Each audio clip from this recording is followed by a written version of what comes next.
Query था, मैं पूछा था आपको एक मैसेज में क्या? कि जो ओशो ने किताब लिखा है ना, संभोग से समाधि की ओर, हाँ हाँ। तो आप अपने इतने सालों में कभी एक भी इंसान को मिले जिसको समाधि मिली है संभोग से? संभव मतलब वो प्रोसीजर से ऐसा? हाँ, वो प्रोसीजर से। नहीं, लेकिन वो तो होगा भी तो पता कैसे चलेगा? हाँ।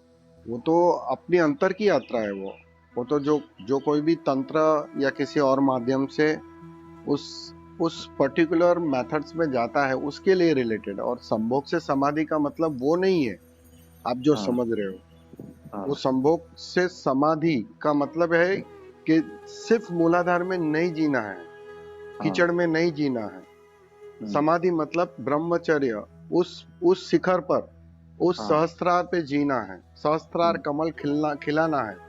वो हम्म। पर्पस, वो जो हेडिंग है ना, वो पर्पस उसका वह है, उसमें संभोग का हाँ। कोई लेना देना नहीं है। हम्म। हमारी एनर्जी क्या है हम्म। कि बस बहना चाहती है नीचे से। हम्म। इजीएस्ट वे वो है, क्योंकि प्रकृति खींचती है नीचे। हम्म। प्रकृति पुनरागमन चाहती है, अच्छा। संतति चाहती है। मैं एक बार कम्यून ज्वाइन भी किया था, हम्म, तो उसमें डांस वांस कराते ना मिरर के सामने वो सब। हम्म। हेलो। हाँ हाँ हाँ हाँ, तो वो प्रोसीजर किया था, फिर मैंने वो किताब डीपली पढ़ा एक्चुअली। तो उसके हाँ। अंदर उसने बताया कि सेक्स करते समय आपको सांस पे ध्यान देना है और ऐसा करना है, नहीं, वो फिर ठीक है, उसमें। वो प्रक्रिया दी है एक्चुअली। हाँ। देखो, सेक्स है ना, एक बिगिनिंग स्टेज है। हाँ। और वो क्या होता है, हम उसी में जीते और उसी में, मतलब आदमी कीचड़ में ही जीता, कीचड़ में समाप्त हो जाता है। हाँ। कमल खिलाने का ख्याल ही नहीं आता है। हम्म। इन 99% आदमी की ये समस्या है। 99% हम्म। लोग हैं ना, यहाँ हम्म। आते हैं, वो हम्म। कहते हैं ना, जानवर की तरह जीते हैं और मर जाते हैं।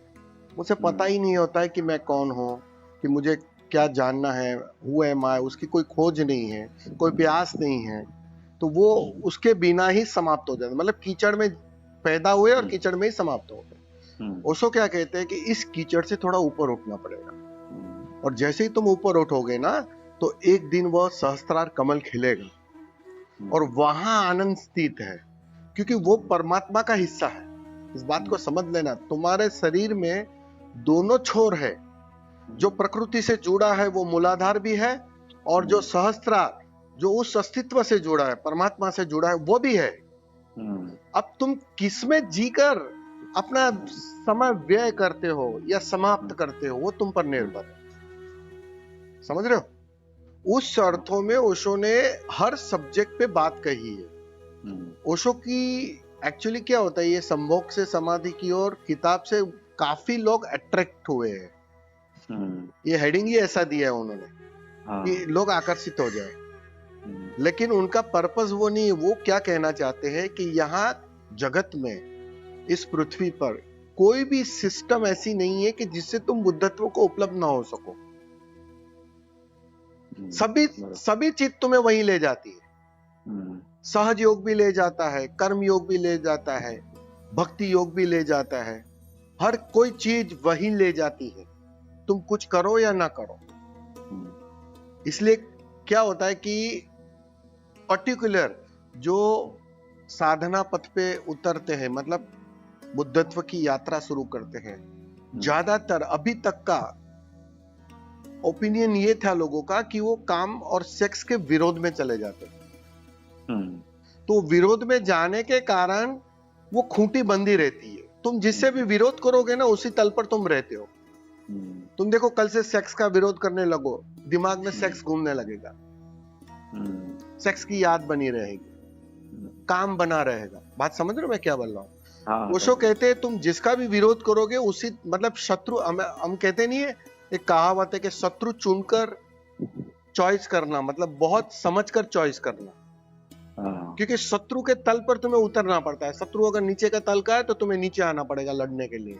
शत्रु अगर ऊपर का तल का है तो तुम्हें ऊपर जाना पड़ेगा। हाँ। तो बस ऐसा ही कुछ है। तो लोग बस यही अटक जाते हैं, विरोध में अटक जाते हैं। ओशो कहते हैं विरोध से कभी भी बात नहीं बनेगी, तुम स्वीकार करो उसे। और स्वीकार ठीक से करोगे, पूरी तरह करोगे, पूरे अनुभव से गुजरोगे, तुम उसके पार चले जाओगे। हर अनुभव, हर गहरा अनुभव तुम्हें हर कृत्य से पार ले जाता है। कोई भी कृत्य हो, फिर वो चाहे सेक्स क्यों ना हो। सेक्स जिस दिन तुम पूरे टोटलिटी से करोगे, इसलिए उस किताब में आपने पढ़ा भी होगा कि अगर व्यक्ति जो ऑर्गेज्म का मजा, जो आनंद कुछ क्षणों के लिए लेता है, वो पीरियड अगर 3 घंटे का हो जाए, हाँ उसमें लाइट निकलती शरीर से, वो सब तो पढ़ा उसको है। लाइफ टाइम सेक्स की रिक्वायरमेंट नहीं रहती है। हाँ वो पढ़ा मैंने, और वो मैंने एक्चुअली ट्राई भी किया अच्छा। लेकिन बहुत बार ट्राई किया, लेकिन ऐसा कुछ मीन्स एक बार सिर्फ ऐसा मीन्स थोड़ा सा एक्सटेंड हुआ था बॉडी में, लेकिन वाइफ बोली कि क्या कर रहे हो आप, ऐसा बोली तो बाद में फिर मैं कुछ बोला ही नहीं। लेकिन मैं सोच रहा था कि ये जो चीज है नहीं, ये लेकिन एक्चुअली सच में है कि नहीं ऐसा। नहीं, वही मैं बोलता हूँ, वो क्यों नहीं हुआ आपसे बताऊं, मैं रीजन बताता हूँ। हाँ क्योंकि उसका जो बेस है ना, वो ईगोलेसनेस है। हाँ जब तक आप ध्यान से गुजरोगे नहीं ना, थोड़ा ध्यान से गुजरना ही पड़ेगा, सफाई करनी पड़ेगी अंदर के भीतर के कचरे की।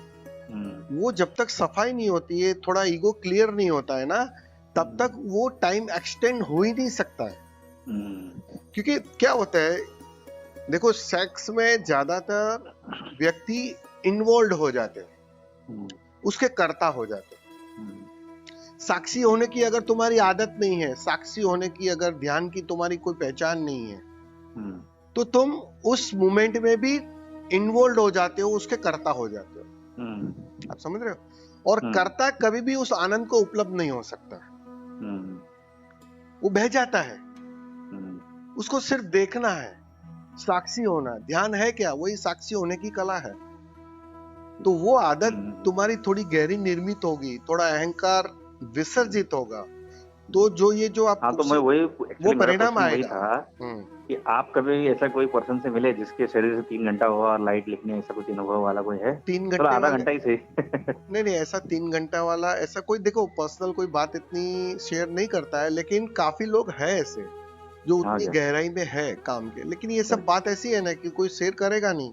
हाँ, उसके देखो एक्चुअली क्या है, हम लोग वे पर इतना कंसंट्रेट करते हैं ना, हम मंजिल की चिंता ही नहीं कर रहे हैं। एक्चुअली फिक्र मंजिल की होनी चाहिए। सवाल वो नहीं है कि वे कौन सा। अभी देखो तुम्हारे अंदर कामुकता ज्यादा हो तो तुम उस वे को यूज करो, वो अलग बात है। लेकिन काफी सारी विधियां है, काफी सारी मेथड्स है, काफी सारे वे है। किसी भी वे से तुम पहुंचो, बात उतनी है, उस शिखर तक पहुंचो। आप इस रास्ते से या उस रास्ते की जिद मत करो। मैंने देखा है लोग रास्ते के चक्कर में पड़ जाते हैं, मुझे तो इसी रास्ते से जाना है। अभी हो सकता है वो रास्ता उसके अंतःकरण से मेल खाता हो या ना खाता हो। और ये सेक्स वाला रास्ता तो बहुत इजी है, लोगों को लगता है, लेकिन मैं तुम्हें कहता हूँ सबसे कठिन रास्ता ये है। हाँ, ये सबसे कठिन है। सबसे कठिन रास्ता ये है कि तुम समझते हो कि उस तंत्र के माध्यम से मैं पा लूंगा, उपयोग कर लूंगा उस रास्ते का, तो उतना इजी नहीं है। क्योंकि वो वही कर सकता है जो उस समाधि के करीब हो, मतलब उस समाधान के करीब हो। उसकी वो जो एनर्जी लेवल है ना, वो लेवल पे होनी चाहिए कि वो कीचड़ में रहते कीचड़ से अलग रह सके, काम में उतरते काम के परे रह सके। वो कला होनी चाहिए उसके पास, वही वो कर सकता है। और लोग क्या, नए नए लोग भी आते हैं, वो टूट पड़ते हैं, बस सुन लिया ओशो को, बात खत्म, बस उतर जाओ, कर लो ये प्रयोग। ऐसा नहीं, थोड़ा ध्यान करो, पहले डायनामिक करो। डायनामिक किया है आपने कुछ समय तक? डांस करने का ना डायनामिक? नहीं, डायनामिक जो सफाई का प्रयोग है, पहला डायनामिक मेडिटेशन ओशो की सबसे बड़ी देन है। उसमें 15 मिनट डांस करना, ऐसा कुछ है ना? हाँ, वो आखिरी में 15 मिनट डांस करना है। पहले शेक करना दोनों पाँव को। नहीं, वो अलग है, वो कुंडलिनी की बात कर रहे हो आप। ये सुबह का ध्यान है जिसमें रेचन करना है, चीखना, चिल्लाना, रोना, हंसना सब निकालना है। वो मिस्टिक रोज भी है ना उसमें? नहीं, वो अलग है, वो मेथड, वो एक थेरेपी है। कहने का मतलब क्या है कि थोड़ा डायनामिक 2-3 महीना करो, फिर एक पैसिव ध्यान थोड़ा करो, उसके बाद इसके अंदर आप ट्राई करो तो अलग बात है, तो वो ठीक है, कोई प्रॉब्लम नहीं है। तो शिविर एक बार करोगे ना, तो वहाँ काफी मेथड्स करवाई जाएगी प्रैक्टिकली, सुबह से शाम तक 3-4 दिन का रहेगा शिविर। तो वहाँ फिर वो आप कंटिन्यूस मतलब 3 दिन करोगे ना, तो एक तो पहली बात तो एक्सपीरियंस होगा, गहरा एक्सपीरियंस होगा, एक डीप टेस्ट मिलेगा। और फिर आके घर पर जो भी विधि आपको अच्छी लगी, काफी करवाई जाएगी, 15-20 विधियां करवाई जाएगी, उसमें से जो भी आपको सूटेबल लगे, आपको जिसमें ज्यादा मजा आया और जिसमें डेप्थ आई हो, वो कोई भी एक प्रयोग कंटिन्यू करिए थोड़े समय, तो देखो आप अपने आप फिर वो चेंजेस पाओगे, सब बदलने लगेगा अपने आप। मीन्स मैं ये दूसरा मेडिटेशन भी करता हूँ, मंत्र मेडिटेशन वगैरह सब करता हूँ। तो फिर भी मैं देखता हूँ कि एकदम रिलैक्स लाइफ नहीं रहता है। नहीं, वो नहीं रहेगा ना, आप समझे नहीं, आप ऊपर ऊपर काम कर रहे हो, उससे क्या होने वाला है? दवाई अंदर जानी चाहिए, और दवाई अंदर जाएगी तब। इवन ब्रह्मा कुमारी का भी मैंने अटेंड किया पूरा। मैं वही बोल रहा हूँ। हाँ। देखो ये सब क्या होता है कि आप ये मंत्र बोलोगे या मंत्र के माध्यम से कोई चीज गलत नहीं है, मैं ऐसा नहीं कह रहा हूँ, लेकिन अभी तुम तैयारी नहीं हो उस डेप्थ के लिए, उसके लिए राजी नहीं हो। ध्यान का मतलब ये नहीं है, ध्यान तुम्हारे ईगो को तोड़ता है। अब ईगो को तोड़ने के लिए तुम राजी हो पहले।